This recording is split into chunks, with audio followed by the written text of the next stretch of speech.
Anong nilagay mo dyan? Kasi,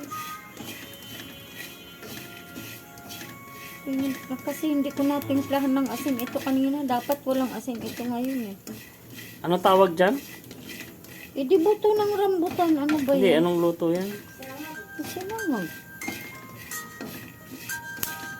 Sinangag na rambutan. Sinangag na buto ng rambutan. Yun. Yun. Para daw ito mani. Matitikman natin ito kung parang mani talaga siya. Mamaya ano na wala pa no.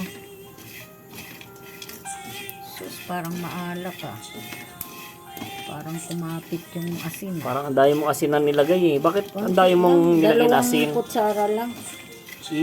Taktak mo para ano? Siyempre, inano ko lang naman yan para mainit.